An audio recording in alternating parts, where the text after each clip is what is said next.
Hello everybody, my name is Brady, and in this Warhammer guide, we are going to be talking about what starter boxes are worth buying if you have competitive play in mind. This means we are going to assess each unit in the box sets and see if we'd actually use them in competitive games, determining if the box set is worth it. This game costs a lot of money, so you don't want to buy models you're going to use 3 times and never touch again because you've discovered better units. There's nothing wrong with buying stuff you think is cool or isn't necessarily strong. Fluffy armies are sometimes the most fun to play with or against, but if you have competitive play in mind and want to win, certain units are just better than others and you'd want to use the best units available to your army. In a previous video, I mentioned that I was going to be making a video for how to determine which army is best suited for you based off of preferred playstyle. If you're looking forward to that, don't worry, that video will be up soon. But for now, let's get started and see which box sets are worth buying. Remember, this is from a strictly competitive viewpoint, so we will determine which box sets have units that would be used in competitive play. Alright, so I brought us to GamesWorkshop.com and I clicked on the Start Collecting section, and we're going to go through each one of these and decide if they're worth it or not for competitive play. So, starting with Astra Militarum. When you go to Astra Militarum, let's see, are any of these units competitive? The Commissar, yes, you'll use him. The Heavy Weapons Team, yes, you'll use that. And the Infantry, yep, you'll use them too. The only thing you probably won't use is the Leman Russ. I'm not absolutely sold on Leman Russes in this edition. I would rather use Earthshaker batteries. They don't sell the model anymore, but if you look up what it looked like, they're very easy to like scratch build yourself. You can make them out of like some pen cases and stuff. My buddy made like 5 and they work really well for what they're supposed to be. But yeah, so overall, unless you wanted to buy the tank for fluff reasons or just to have one, this box set is kind of worth it, like leaning towards it, but again, the tank is not something you would really use. So yeah, I would say maybe, kind of, just depends. Next box, Eldar. So the thing in the back, I don't know what it's called, Wave Serpent, I think. You'll use these, they're actually really good. But the bikes, as of right now, from what Eldar players are telling me and from what I'm seeing, bikes just aren't used right now, not in Dark Eldar at least. Eldar right now uses Wraiths, lots of Wraiths. So like Wraithguard, I think they're called, and stuff like that. They're like the monstrous creature guys. They use them a lot. So out of this box set, you're not going to use the bikes, you're only going to use this Wave Serpent. So kind of like the guard box, unless you want these bikes in the Farseer just for like fluff reasons or just to have them, then this box set isn't worth it. Next one is Militarum Tempestus. This box set is worth it. This guy, the Commissar, you will end up using. These guys you will end up using. The Torox, I believe it's called, you will end up using, and I don't know what this guy is, and you might use him, you might not, but either way, this box is worth it if you want to play competitive Militarum Tempestus. They even go well in a guard army too. So yeah, this box set is definitely worth it. If you want to go with these guys, I'd buy 2 of this box set. Because you'll definitely, Commissars are great, they give orders to your guys. They basically almost make you impervious to morale checks. Guard is probably one of the best armies right now, which is actually a future video I'm going to get into, which is a monthly video I'm going to do talking about which armies are the most meta and which ones are doing the best. But that's a video for future. Anyways, getting back to topic, yes, this box set, worth it, buy 2 of them. Next thing is going to be Tzeentch Demons. Now, unlike other demons, these ones are very, very useful. So far, the Khorne Demons and Nurgle Demons just aren't living up to the Tzeentch ones. The Tzeentch ones have some abilities that are really, really, really abusable in competitive play. So yeah, these guys are good. You can use them. Most of this stuff, actually probably not any of this stuff is going to be in that list. But these guys would be in that list. So actually going back, this is not worth it. But yeah, you want the horrors. You want every horror. But the flamers and stuff, they're okay. But you mainly just want horrors. You want to spam the crap out of horrors if you're that guy. You can go do that. But again, be wary. It's probably getting nerfed in the future. So anyways, this box set, not necessarily worth it. I would buy other stuff. Unless, of course, you're going to summon in demons with a Tzeentch, like, Chaos Army, then this box set is definitely worth it. Space Wolves! Sons of Rest. I believe, yeah, they're the Sons of Rest. So anyways, is this box set worth it for Space Wolves? No, I don't believe so. Because for Space Wolves, I would use Scouts as the troops because they're the cheapest and I just want them for my 3 command points for my battalion. With either snipers or just bolt guns, just really cheap loadouts as my troops. Have the Thunderwolf Cavalry as... And then I would use Wolfen too. A competitive Space Wolf army is gonna look more like that. It's gonna be spamming Wolfen and Thunderwolves, at least for now, because that's what most people have models of, and that's what seems to be good right now. And then, of course, a bunch of last cannons in the back for anti-tank. But yeah, so this box definitely, I wouldn't say isn't worth it. Moving on. Going to the next page. Khorne Demons. So unlike Tzeentch Demons, these guys aren't the best unless you're summoning them in. Demons are always good when you're summoning them in. And the reason is because during the game, you can decide what demons you need based off of your role. So it's just options, and options win games. You'll probably hear me say that a bunch of times during this series, but options really does win games. So when you're summoning in demons, you can choose which demon specifically you want, and it's just fits whatever need you have at that current moment. So if you're summoning in demons, I would buy this box set because it comes with every demon you can summon, other than a Demon Prince. So moving on, Blood Angels. Is this worth it for a competitive Blood Angels army? Yes, because you are going to use this Bale Flamer, or Bale Predator. I would hook it up with the Flames and Flames, unless this is a regular Predator, in which case it would be last cannons everywhere. Then the tactical squads you'll use. If they come with heavy weapons, you can turn them into Devastators. The only thing you probably won't use, or at least I wouldn't use, is the Terminator. I don't like Terminators in this edition. The only ones I actually kind of like are Paladins from Grey Knights. So this guy I wouldn't use, but the other 2 units are definitely worth it. So if you're cool with having him just for fluff reasons and stuff, the rest of this box set is definitely worth it. Moving on to Nurgle Demons, which is sold out because of Death Guard. But yeah, again, going with what I said about the other demons, they're great if you're summoning in demons. Playing them by themselves, they're not the best. Tzeentch are the only ones that seem to hold their own right now.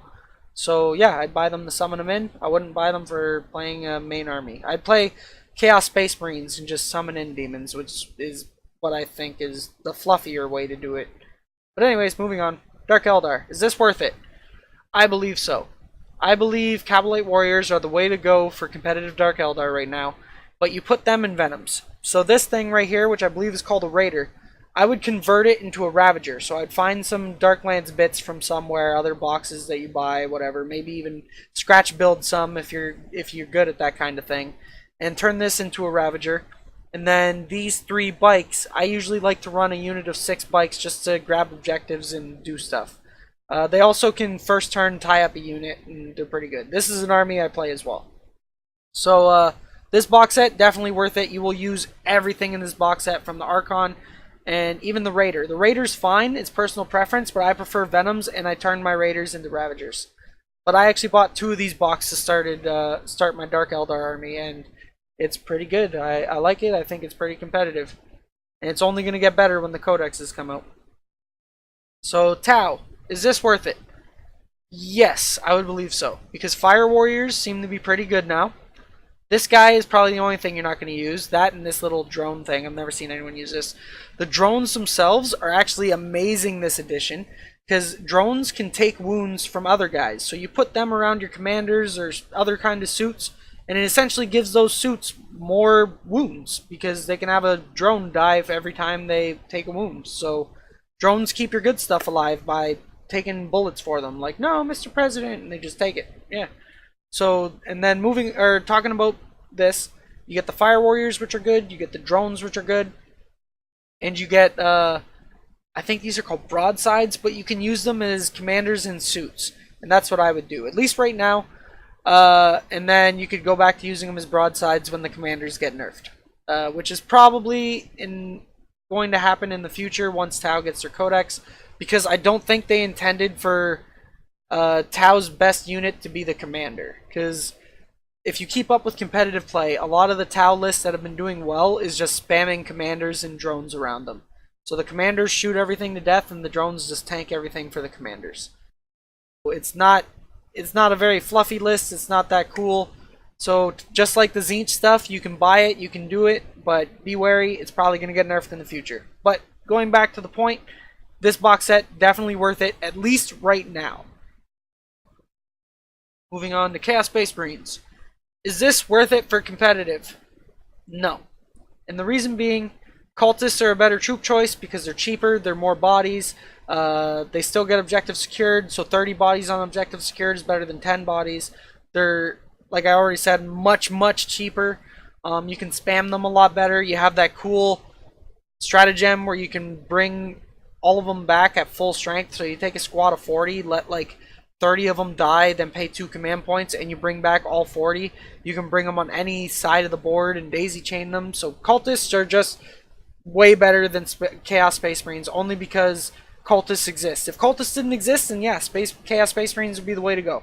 But because cultists exist, I would never use at least tactical Chaos Space Marines. I would use Devastators and Bikers and stuff like that, but not tactical Marines.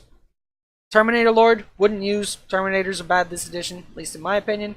Hellbrute, I would only use if it came with the last cannon and missile launcher loadout. Other than that, this I wouldn't use any of this stuff in competitive. So buy this if you want a fluffy army, but competitive, don't buy this. Go buy cultists and other things. Orcs, would you use this in an Orcs army? To be honest, no clue.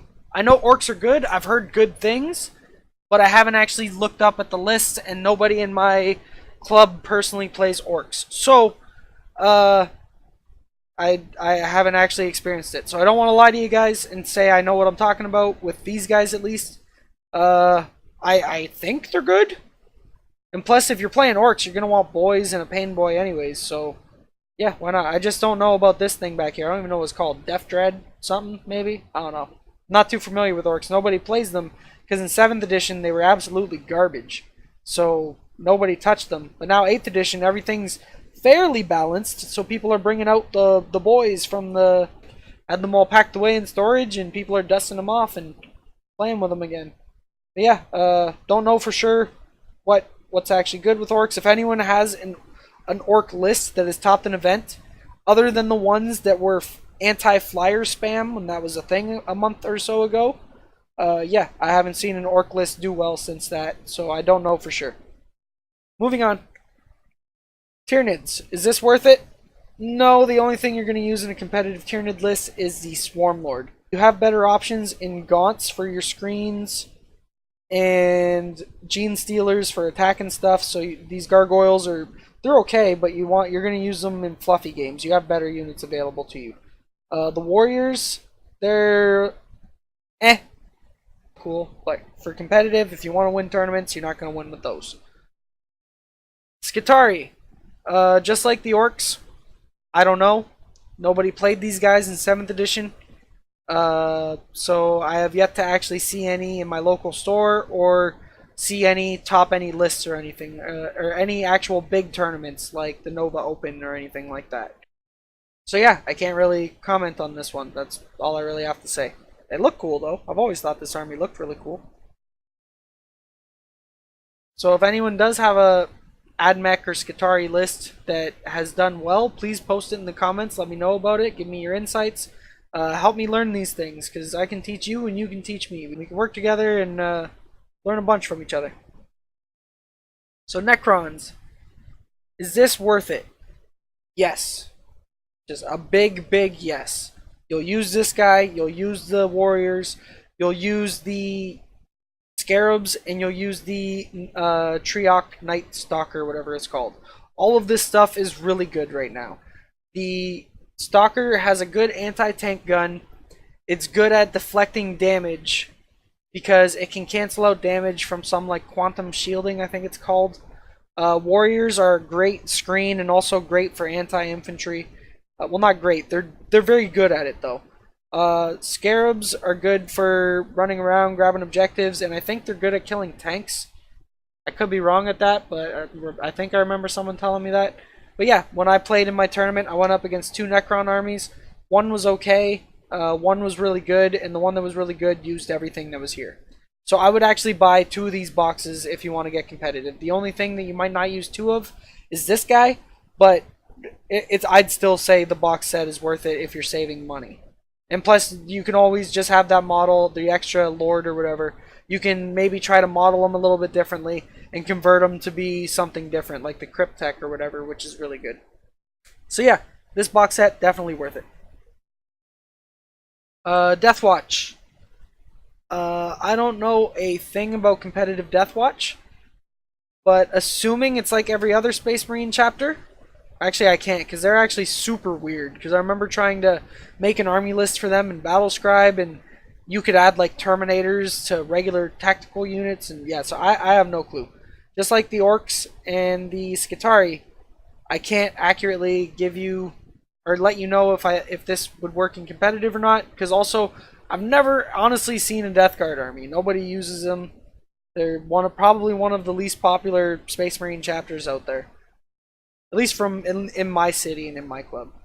So again, the models look cool. I just don't know if they're competitive. Moving on. Alright, so with that, there's one more thing we should talk about when talking about if box sets are worth it or not in a strictly competitive viewpoint. Let's go to the big one. Dark Imperium. Is this box set worth it from a strictly competitive viewpoint? And my answer is no.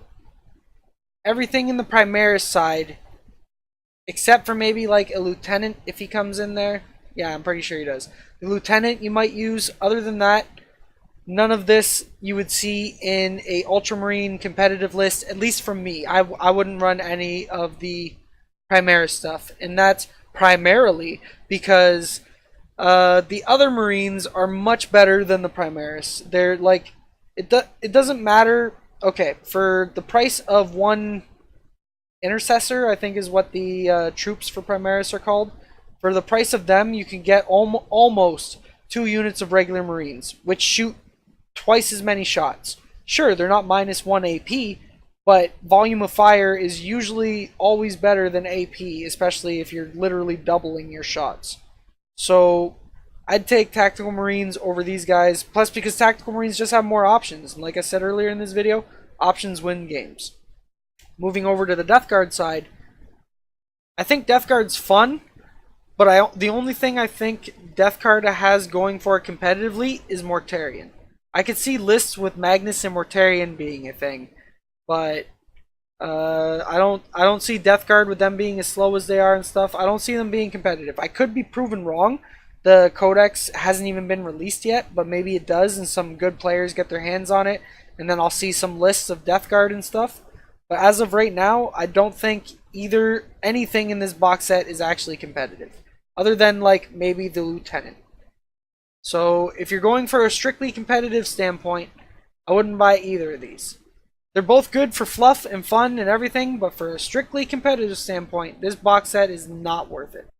Alright, so with that said, this has been my review on the box sets and whether or not they are worth your money if you're going to be trying to get into competitive. Of course, everything is worth it if you just want to buy it for fun and paint it because it looks cool. And if you don't necessarily care about the rules, then yeah, buy anything you want. There's nothing stopping you from buying the units you like. But if you're trying to win tournaments, this video was to help you save money so you don't buy units that you'll end up not using. So thanks very much, guys, for watching. I appreciate it. I hope I taught you guys some stuff, and I hope I saved you some money if you're trying to get into competitive. So again, thanks for watching, and happy wargaming.